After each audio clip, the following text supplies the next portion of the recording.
I don't know what you guys want me to do. I never know. Live your best life. Yeah, celebrate yourself. Yeah. I'd say figuring out how to wear pants would probably be an interesting direction to go in. I am wearing shorts. That's not what I say, Chris. No one needs pants. Damn the pants. Disagree. Who really has sat there and gone like, oh man, my shins are super cold. Oh no. Cold people? Yeah. People whose shins are cold. That's what my guess is. Well, just go move to the Sunshine States with all the rich old white people and buy really expensive, awful seafood. Or they could just put pants on. One of those. I'm wearing pants right now. You know where there's a lot of pants? Florida. You know where else there's a lot of pants? Everywhere else? Everywhere else. Yeah. Are we going to record a podcast or just... Will you just introduce us, Joe? Just do the thing. Okay, God damn it.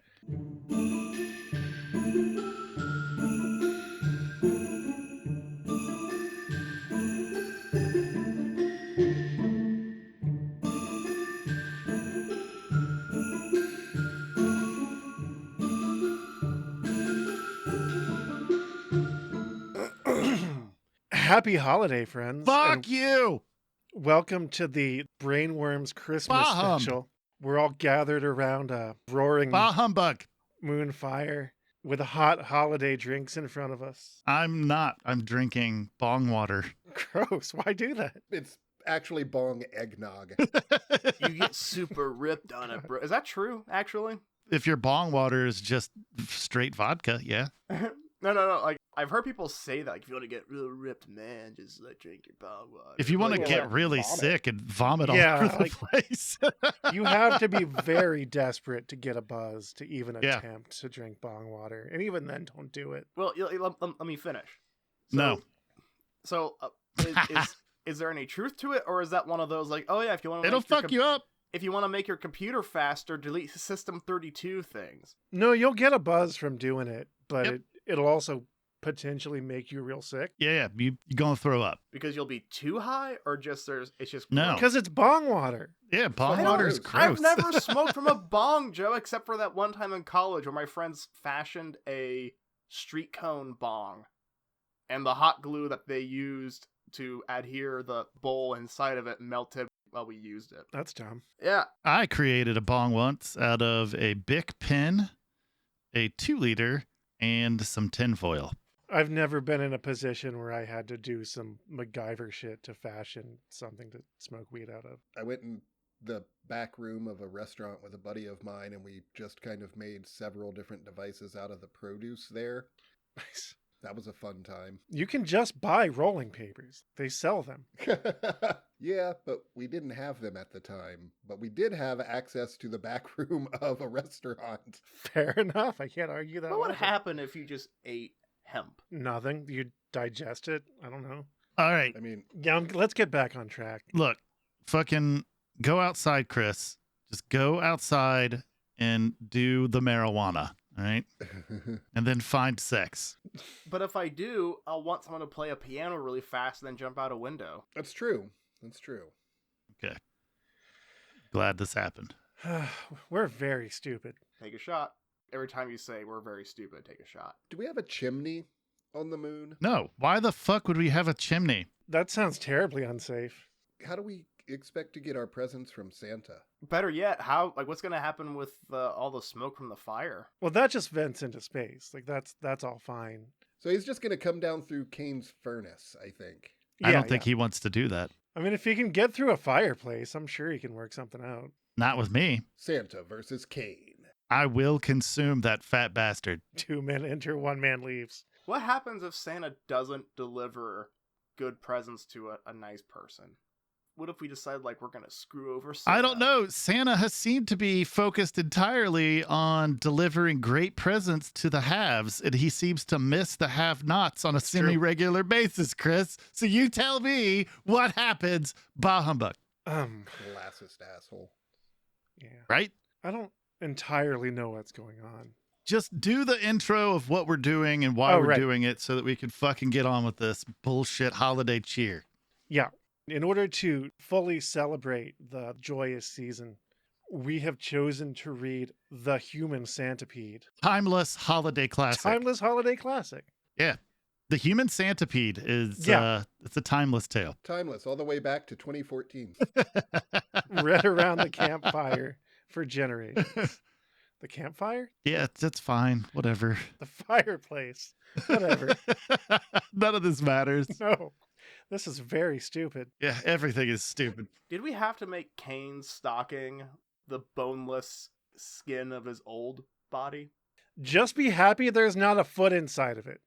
I was going to do a whole thing where I was going to set up a scene of us being sat around a roaring bonfire. Yeah, and you knew that was stupid. Part of you knew. Yeah, the roaring fire outside of my, what is that, 3.5 foot thick glass barriers? It's 5 by 5. Come on now. Joe, I'm starting to get concerned by the fact that you're continuously surprised that when you get us together, this happens. It's true. Especially since this happens is the entire premise of this podcast. All right, so what are we reading? What's going on?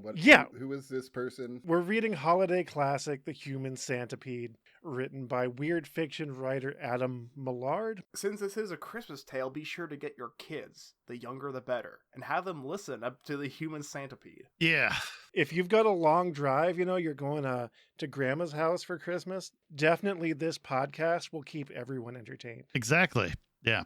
As you slowly make your way towards grandma's inevitable demise. Sure, yeah. But hey, at least there's a new variant of COVID down on Earth. Yeah. That's true. That's a holiday joy. Yeah, that's the gift that will keep on giving. Get vaccinated. Not just that, get your fucking booster shots too. For sure, Yeah. for sure. Wear a goddamn mask, you fucking cretins. I'm really aggro today. Yeah, I think it's just because Christmas pisses you off. What did you put in my feed tube? Ginger cookies? Candy canes. Yeah, candy canes and eggnog.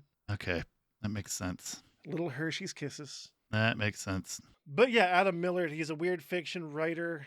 He has a cool purple mohawk in his author photo. The way you said that, it sounds like you're like, I wish I could have a purple mohawk. I kind of do. My head is too round to shave it. He's best known for his post-apocalyptic fiction, but he also writes fantasy horror for the children, which I believe is what this is, fantasy horror for the children. Was this the guy that did like werewolf? No, this is not that guy. That guy does have some Christmas stuff that I looked at, but his last book was kind of a minefield, so I didn't want to go back to him. Yeah. I'm wondering if, hopefully, Adam Millard doesn't step on quite so many trigger points as Carlton Mellick III. Hopefully not. I did look at the reviews. Were there a bunch of angry moms that were like, this has Santa in it, so I read it to my kid. No. And now he's trying to suck poop out of the dog's asshole. I blame society. No, all of the reviews seem to be from people who were in on the joke. Hey, Huh? Hey. What? I'll be back. Weird, okay. Whatever. Well, I guess, unless there's anything else we really need to know about Adam Millard, I guess we can just dive right in. Yeah, I'm just going to remind the listeners quickly to go to wegiveyoubbrainworms.com, where they can jingle bell fuck their way into our Discord, do the Patreon, do all the It's usual things. Other than that, yeah, I think we're good to do this. The Human Centipede by Adam Millard. A good many things go around in the dark beside Santa Claus. Herbert Hoover. What? Everything is theoretically impossible until it is done. Robert A. Heinlein. Elves shouldn't be treated like shit. We're not Mexicans. Finkelfoot. What's happening? Off to a great start. What are we Off doing? to a great start. They say, whoever they are, that a book should never begin with a description of the weather. It's one of those important rules, like never kicking off with an epilogue or an afterword. However, it was snowing so heavily in the land of Christmas that they, whoever they are, would most likely disregard such a ridiculous rule and instead try to figure out why so much fluffy white stuff was falling from the sky. It was not unknown for it to snow in the land of Christmas. In fact, it snowed all year round, except for the odd day where it simply threatened to. It was, however, strange for it to piss it down so heavily that you could barely make out the village at the bottom of the hill, or the brightly colored lights stretching from one house to the next. Somewhere beneath that perfect white blanket were 1,000 elves, all of them wondering the same thing. How long can an elf last on a diet of snow cones and elf feces? Pretty long, I'd think. I don't know. Yeah, I'm not really sure about the, Physiology of elves. Right, yeah.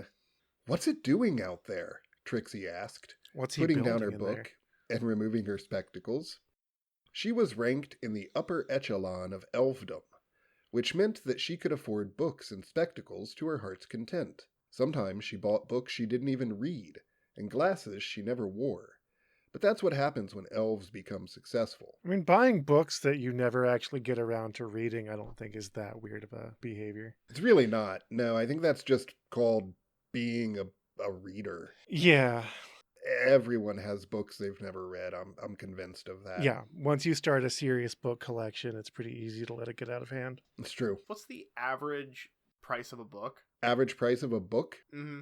That's, I mean... Depends on if you bargain shop. Yeah. Are you buying new, secondhand? Are you getting digital? Like, What's the average price that you guys spend on books? I mean, for the most part, I get my books from the library. Between $5 and $10, I'd say. So that seems different to me than, like, buying a yacht that you never take out. Yeah, I mean, at most, you're looking at, like, for a brand new hardback, you're probably looking at $39.95, something like that. And if you cruise like eBay and, used bookstores, then you can usually get pretty good deals that way. The fact that her husband, Finkelfoot, was I one like of that just Santa's went nowhere. favorite foremen might have had a little something to do with it. If Finkelfoot doesn't have a foot fetish, I'm going to be very disappointed.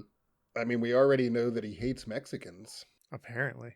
Oh, it's bleedin' lovely, Finkelfoot said, peeling Read his it in a face from Cockney the accent, frozen- David. No. Finkelfoot said, peeling his face from the frozen glass comprising their living room window. Nothing but nude beaches and pina coladas. Hang on. He held a small hand up before adding, I thought I just saw David Hasselhoff running down the street with an inflatable red float. Trixie shook her head. No need to be like that, she said. I was just making polite conversation. She picked up her book, something about 50 gray sheds, though quite why she was reading about drab garden structures Finkelfoot didn't know, and pretended to read it. Finkelfoot knew she was pretending, for her glasses remained in her lap, and her eyes were about as useful as a chocolate radiator without them. Great, Finkelfoot thought, suddenly feeling very guilty. I'm sorry, love. I didn't mean to be a dick. I'm just fed up. We've got less than a week to go before Christmas Eve, and we can't even get up to the workshop. If it doesn't knock off soon, we'll be too far behind with the toys to catch up. You'd It'll think be they would another have a one of contingency those plan years. for heavy snow. In Christmas land or whatever? Yeah. You would, in the you would North think. Pole. Well, does Christmas Land adhere to the same geological properties as Earth? It's a magical land, but Yeah, Geology is not the right word. You know what I meant. I mean, yeah, what is the climate typically of Right. Christmas land? I mean, they said that it's always snowing. It snows all year round. You wouldn't think that snow hard would completely fuck up their whole process. You wouldn't think so, but I mean, I guess if they're busy building toys, they don't really have time to clear snow. And, if it's a sudden snow, Yeah. like if it really, really dumps a whole lot, Mhm. I don't know, it can fuck things up. That's fair. Maybe it's just a lack of infrastructure. Yeah, they should have salted, though. That's really sure, what for it comes sure. down to. Brine those streets. If Christmas Land, if they have a surplus of production, what do they do with it? Set it aside for next year? I don't fucking know. Burn it. Send it to China. That's what we do with our trash. Right. He was, of course, referring to 1999. 2 entire gangs of elves had gone on strike 3 days before the big one, leaving the workshop 19 million toys short. Finkelfoot and his team had had to improvise, knocking together toys from remaindered bits and thingamabobs. In the end, the Furby went on to be rather successful, but it had been touch and go back there for a moment. The last thing Finkelfoot wanted was a repeat. It'll stop soon, Trixie said. Enjoy the break while it lasts. The fat bastard hardly pays us enough to lose sleep over a shortfall.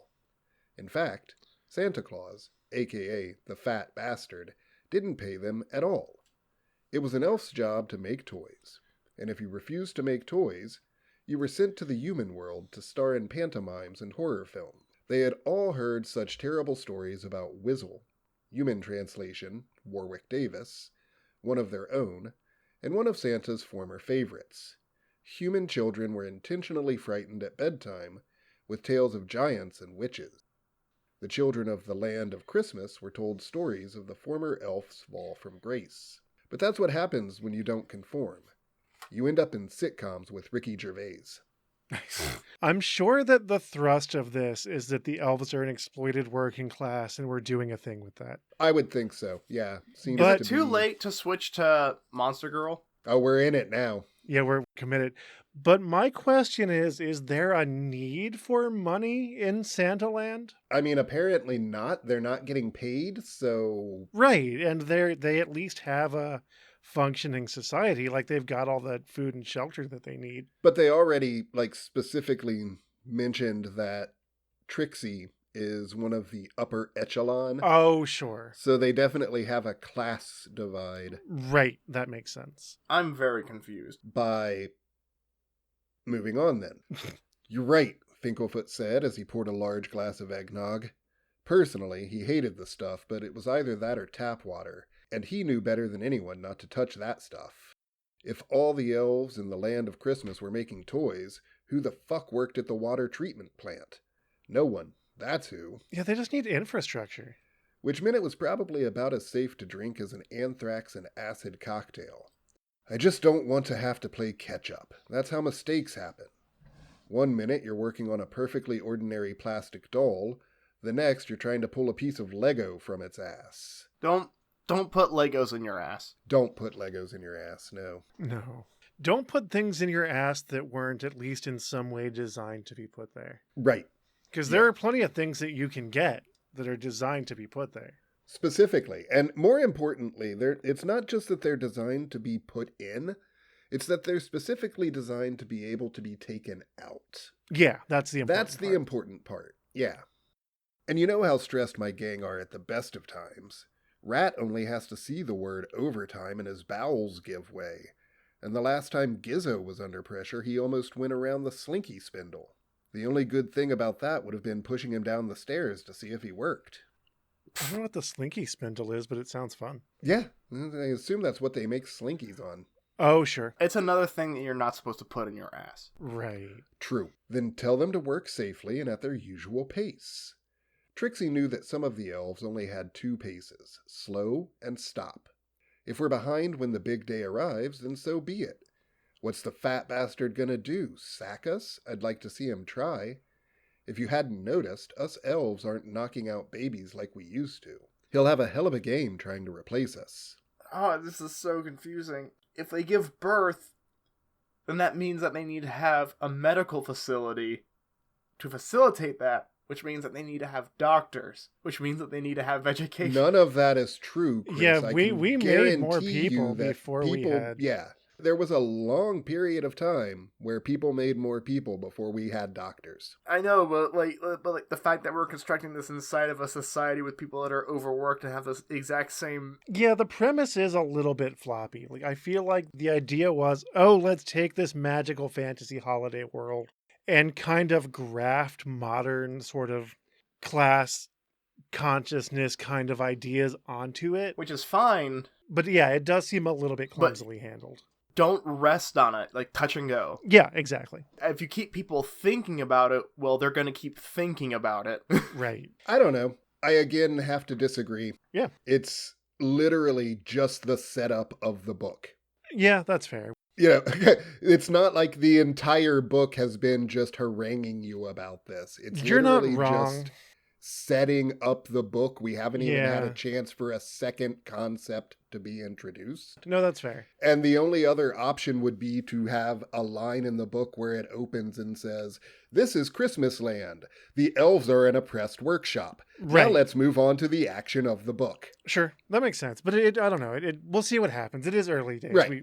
We tend to get hung up and yeah, forget that there's more book. Early on, Joe expressed, like, I'm getting the point that this is an oppressed workforce. Right. The fact that that Joe can get it and we're still kind of hovering on it, and it's like, which is just giving me more time to think over it after I've already obtained the concept. Well, I mean, again, if we were reading this like people read books, or even listening to the audiobook, then we would be like 5 pages in by the time we've had this conversation. One quick distinction. Yeah. And David, please don't mistake me. This isn't me like, this means this. How can I make this concept not work? This is just the thoughts that bolt through my head when this stuff is ascribed to me. I'm not trying to make it not work. No, I get you. It's fine. I'm just saying, like, It's early. it's very early in, and I think overall, in this opening section, which again, it's just the opening of the book, you're having a conversation between two elves, establishing the world. We've learned a few things. We've learned that it's snowy. We've learned that elves that refuse to cooperate get banished. We've learned that there is a class structure, but no money. And we've learned that they don't really do anything other than work on toys. Right. There doesn't appear to be any kind of infrastructure. That really is part of this, yeah. All right. Yep. He'll have a hell of a game trying to replace us. He'll import elves in from Poland, Finkelfoot said. They work at twice our speed, and you can fit 50 of them into a house this size without them even complaining. Yeah, but will they be as loyal as us? Twice as loyal, Finkelfoot said, and less likely to steal the fat bastard's paperclips. Who's been stealing his paperclips? All of us. It was, Finkelfoot thought, the only way to make the job worthwhile. So it won't make a blind bit of difference to the fat bastard if he has to replace us. He'll save a fortune in office supplies, and we'll be shipped off to the human world to play 7 dwarves for the rest of our pitiful lives.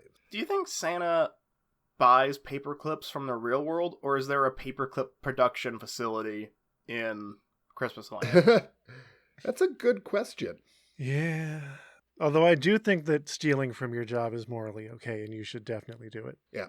Also, that means that they need metal to produce the. Keep going. I'm gonna do the thing they've again. got You're gonna all go the down the things hole. necessary to make toys. Fuck, they kludged together a Furby out of desperation. So just Yeah, clearly whatever these factories are doing is pretty, like, they're doing some stuff. Well, the point of like the original Christmas stories is like they make it out of Christmas magic. Like that's they don't go into it. Christmas magic is obviously oppressed labor force. Yup. Much like video game manufacturers. Yeah. Yeah. It's Yeah. magic. Also, we fucking crunched our developers for months and months and months before launch. The magic of the iPhone is a net below the 3rd floor windows. Yep. iPhones are garbage. Get Android. Don't be so grumpy, Trixie said, pushing the specs onto her tiny face. Or sleepy, or bashful, Finkelfoot said, pacing nervously from one side of the room to the other. No, me and the boys are going to have to put in extra shifts to make this right. Santa's going to work us round the clock. Once this blizzard stops, I don't expect we'll see much of one another. That wasn't such a terrible thing as far as Finkelfoot was concerned. He loved his wife dearly, but there were times when she simply got on his tits. When you're married to a person for 3 centuries, such things are unavoidable. I think I want to start incorporating that into my parlance.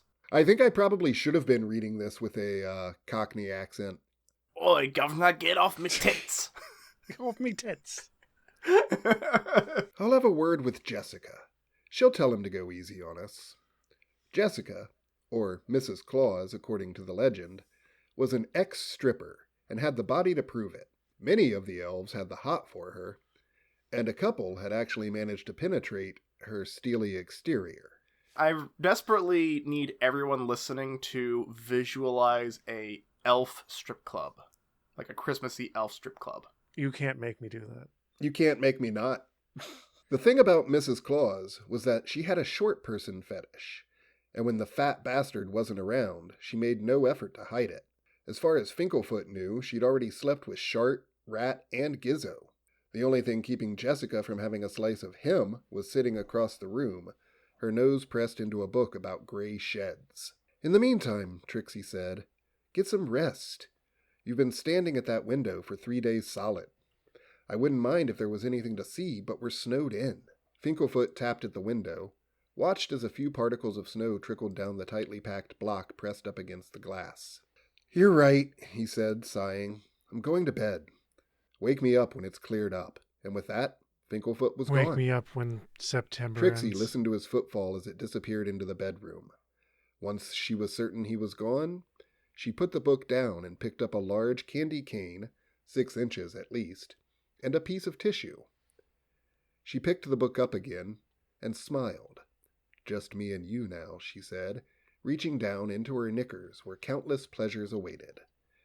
If only her husband's sobs were audible in the next room, it was awfully off-putting. Was Santa always bedecked in red, or was that after Coke bought? That was Coke. Yeah, that was a product of marketing. Prior to that, he was normally portrayed in green. Interesting. Very interesting. And was thin, typically. Like if you look at early Christmas illustrations, the Kris Kringle, Santa Claus sort of imagery often depicted a skinny man in green who would have looked a lot more like the actual St. Nicholas. Mm-hmm. Is it being too much of a stickler to... I mean, like language, the fact that it's malleable and can change over time is kind of what makes it timeless. So would it be too harsh or too unfair to say, how dare Coca-Cola change a timeless image into something that has now become timeless? I mean, Coke just wanted to advertise. Yeah, I mean, I think it's indicative of, and this is a weird episode, but I do think it's indicative of like the power of marketing to affect culture, and it's gross in that way, but Yeah. 2. Santa Claus, a.k.a. the Fat Bastard, a.k.a. Kris Kringle, a.k.a. Father Christmas, a.k.a. He Who Shall Be Obeyed, watched as his wife erotically slid up and down the pole, throwing her long, slender legs in any direction they would go without snapping. She was a sight to behold. This book cannot make me envision his wife as anything but also a jolly, plump old lady. that's fine. You can have that mental image. Yeah, Sure. So they say slender legs. I see plump granny legs, and they can't take that away from me. Hey, whatever makes you happy, man. Oh. She was a sight to behold. A beautiful red-headed minx wearing traditional slutty Mrs. Claus garb. You could pick it up from any land... Yep. Don't question it. You could pick it up from any land of Christmas sex shop, but this one was handmade, and not particularly well, Santa thought, as it was missing its crotch. I miss my crotch sometimes. Up she went, down she came. A delicious present that Santa would have normally looked forward to unwrapping, and yet... this snow was taking the piss. What's the matter? Jessica said, sliding down the pole. You look preoccupied. Santa sighed. His thick white beard did a little dance. Oh, it's nothing, he said, pushing himself up from his armchair. I guess I'm just not in the mood tonight. It's the weather, isn't it? Jessica slipped a red and white robe around her shoulders and went to her husband's side. God, he was fat. He'd always been a little portly, but the last few centuries he'd really started to let himself go. It'll clear up soon. We can always start digging the elves out, or maybe ship some Polish ones in to finish the job. Now I just have an image of Santa Claus riding a very festive rascal to his sled. Santa grunted. That would make sense, he said. I've heard they don't steal paper clips. See, Jessica said, rubbing his rotund tummy with a perfectly manicured hand. Things are starting to look up already. Making his way across the room, Santa arrived at the bedroom window, slightly out of breath. I think it's stopping, he said, staring toward the sky. Was he just being optimistic? Was it ever going to stop? Were his staff okay down there, smothered with snow? He didn't know much about the weather. That wasn't his job. But he knew a thing or two about oxygen and what happened when it ran out. The last thing he needed was for the snow to clear, only to reveal a whole army of dead blue elves. Even the Polish contingency would be tough to put to work in a place that had only recently generated 1,000 deceased Smurfs. I kind of enjoy the language of this book, though. There's a nice kind of, like, I'm not sure where it's going other than it's going to be talking about class struggles and doing it with horror and sexy. Yeah. I do like to think that since Santa Claus referenced Smurfs, that means that all the Smurfs grew up to be elves in this workshop. Sure. Maybe that's where they came from initially. He just kidnapped Smurfs. Or were Smurfs a revolutionary group that detached and left? I mean, the Smurfs are 100% communist propaganda. Oh, for sure. Incredibly. Even down to the fact that their leader was a bearded man with a red hat. Right. But the snow was stopping. For the last 3 days, thick sheets had rained down, and now you could make out the stars in the sky. Jessica stretched a hand around and began to stroke her husband's underbelly. The fact that he even had one suggested she ought to start casting her net a little further. I've always got my elves, she thought. Small in stature, but not in the trouser department, they satisfied her in ways her husband couldn't. She was particularly fond of Finkelfoot's crew. They seemed to know which way their bread was buttered. If only she could convince that foreman of theirs to get in on the action. I think everything's going to be okay, Santa said, a smile creeping onto his face, beneath the beard, of course, for the first time that week. Oh, joyous occasion! Oh, how wonderful! Oh, by morning my marvelous toy makers will be free to return to work for no money and very little in the way of choice. Jessica Claus didn't think her husband quite grasped the concept of freedom. Oh, this is good news, Santa said, turning to his wife and pulling her into a tight hug. She could feel the erection through his jingling red trousers. Hate that sentence. Is that what I think it is? Jessica said, smiling, licking her lips sensually. So at what point do we just become the read things about Santa Claus fucking people podcast? We're 2 books in. Well, here's the thing. I was trying to make this not the horny Christmas episode. It's really hard to find weird Christmas that isn't either like romantic or horny in some kind of way. I think it says a lot about our culture that the immediate go-to for deviancy in the Santa Claus area is sex. Yeah. I don't know. I don't think that's just a Santa Claus thing, though. Like, if you No. look at anything where they try to, like, deviate from it, it usually becomes some kind of porn. Yeah. But yeah, that for some reason, just, aside from things that are just bad because they're bad, like badly written books, anything that's in the wheelhouse of what we do that's also Christmas or holiday themed, 97% of it is just sexy or horny. It's true. For better or for worse. Yeah. It's a repressed society, Yeah. We are just the Christmas erotica podcast. Excellent. Break it up with Chuck Tingle. I mean, Chuck Tingle gave us Rudolph and Red Red-Nosed Butt Raptor. Yeah. Oddly made more logical sense than this book. I'm not, that's not a trash against this book. It just made more sense to me. Yeah, that is something that Chuck Tingle is very good at doing, is just normalizing the absurdity of the world that he occupies. Right.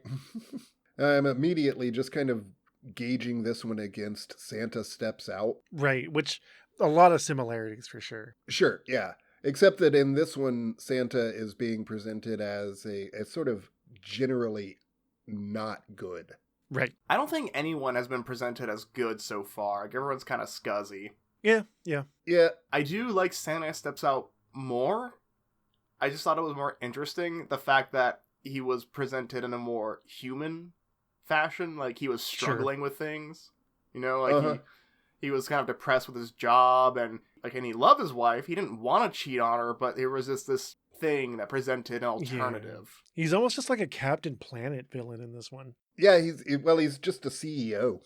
Yeah. Is that what I think it is? Jessica said, smiling, licking her lips sensually. Santa reached down and pulled free a rolled-up scroll. It was his good child, bad child list. I must get back to work, he said, rushing across the room as fast as an overweight geriatric could. Oh, how wonderful. How remarkable. Erectile dysfunction, doesn't he? I mean, probably. He's an overweight old man. And then he was gone, leaving Mrs. Claus standing there, half naked and feeling generally unfulfilled. The sooner those elves are free, she thought, as a stirring in her loins and a shudder coursing through her entire body, the better. 3. If Santa Claus hadn't been busy celebrating the cessation of the blizzard in his study with a large glass of brandy and a mince pie, and if Mrs. Claus hadn't been feeling sorry for herself and yearning for the considerate and amatory touch of an elf, any elf, they might have noticed the dark, cloaked figure moving through the land of Christmas below. They might have noticed it, or they might not, for the shrouded individual moved quickly, seemingly impervious to the snow beneath its feet. The footprints the figure left were quickly and rather cleverly expunged by the contraption strapped to its back.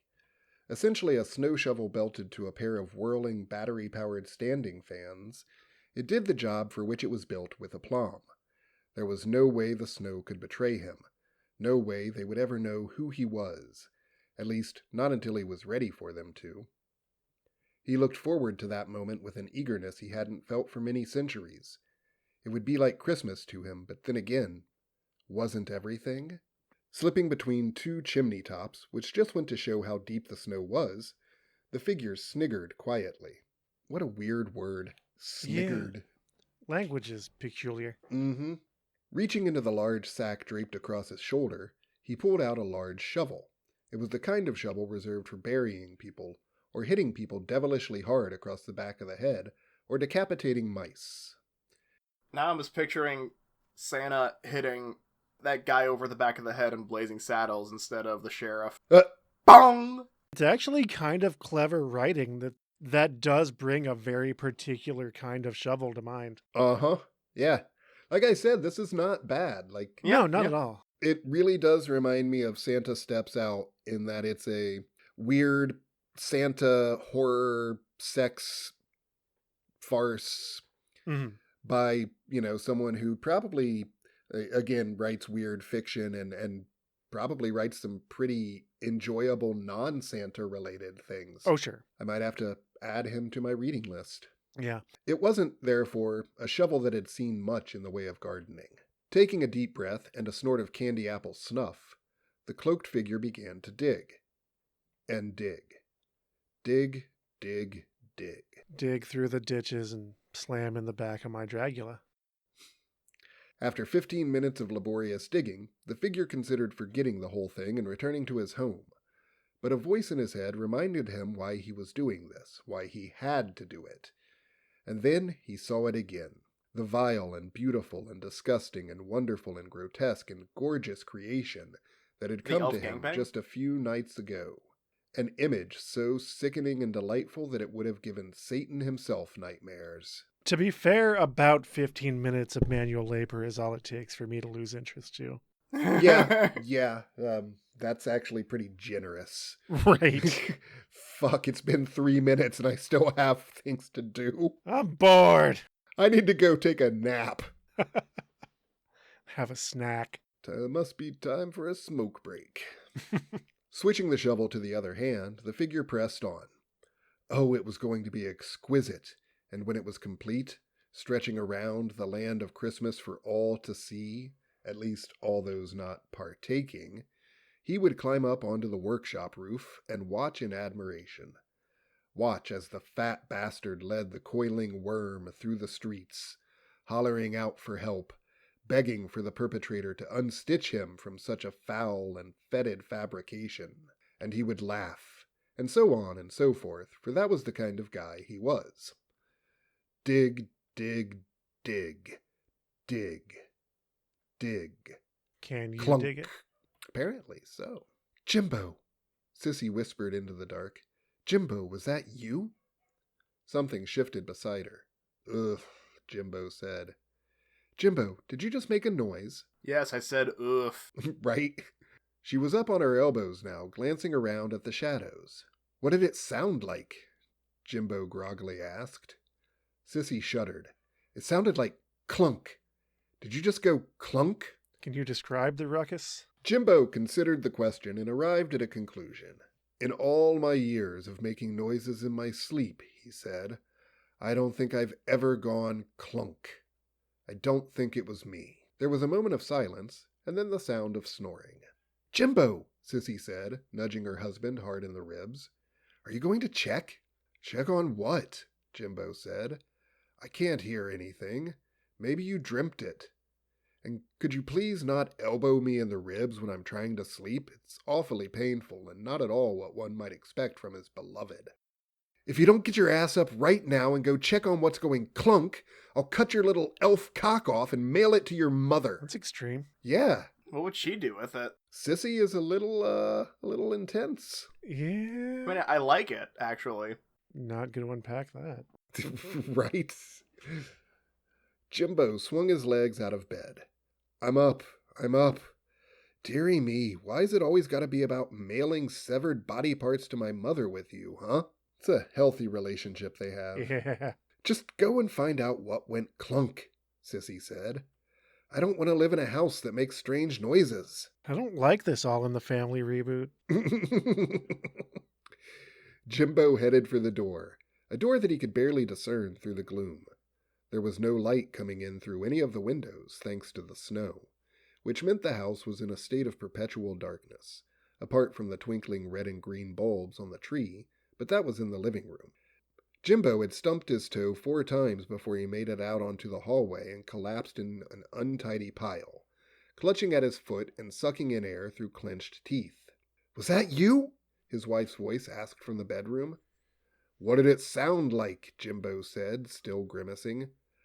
"Bump, clobber, shit that hurt, bump, hiss," Sissy said. "Yep, that was me," Jimbo said, clambering painfully to his feet. "Can I come back to bed now?" "Have you found the source of the clunk?" Jimbo sighed and shook his head. He was about to tell his wife exactly what he thought of her when he heard it. A clunk, followed by a terrible scraping noise. In the other room, Sissy crawled beneath the sheets. Now that he'd heard it for himself, Jimbo moved across the hallway with extreme caution. In fact, so careful was he that he was hardly moving at all. The way he saw it, the slower he moved, the longer it would be before whatever had gone clunk ate him. Unfortunately, the thing that had gone clunk had other ideas. A huge, dark-cloaked figure emerged from the living room, stepping out onto the hallway like a pro wrestler climbing into the ring. Jimbo made a noise he'd never heard before. "Ah," the shadowy hulk hissed as it glowered down at the elf. Then there was a sack, and the intruder was opening it, and Jimbo, frozen stiff with fear, couldn't do anything but watch. Be a good chap and get in the sack. "Oh man, I bet you it's Krampus." Krampus makes a human centipede is probably where this is going. Which is a good premise. Yeah, I'm into it. Do you think he's doing it for shits and giggles, or like does he have a motive? Maybe we'll find out. Could just be for the lols. Maybe for the fact that, he used to be intrinsic to the whole Christmas thing, and his whole bit has been stolen from... Right. Is it Krampus or Krampus? German pronunciation would be Krampus. Now Jimbo, who was a quarter of the size of the assailant and nowhere near as menacing — elves are many things, but foreboding isn't one of them — figured he had 3 options. Firstly, he could attempt to talk to the invader. Some things could be settled with a nice mug of eggnog and a slice of pud. Wait, what? Some things could be settled with a nice mug of eggnog and a slice of pud. Oh, I see. Okay, I just had to hear that sentence a second time before it made sense. I'm assuming that's short for pudding. Yeah, absolutely. I think it's elf feces. I've read other books by specifically British writers that will also use that word in that way.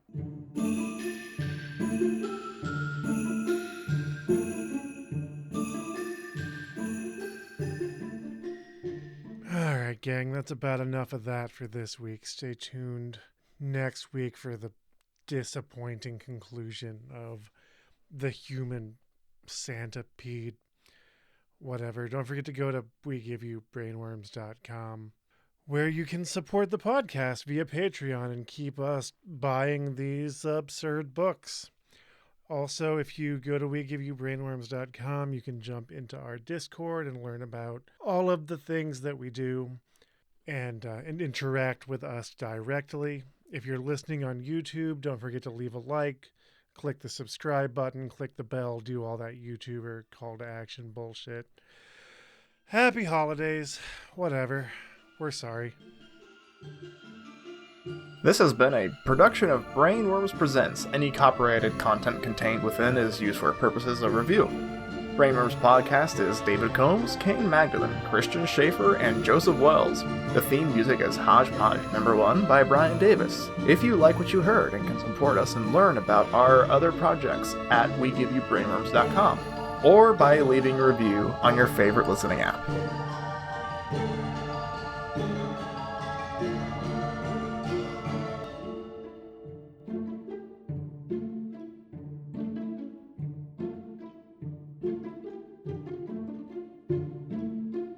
She could feel the erection through his jingling red trousers. Oh boy.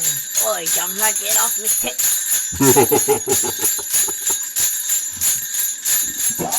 It's a Christmas miracle.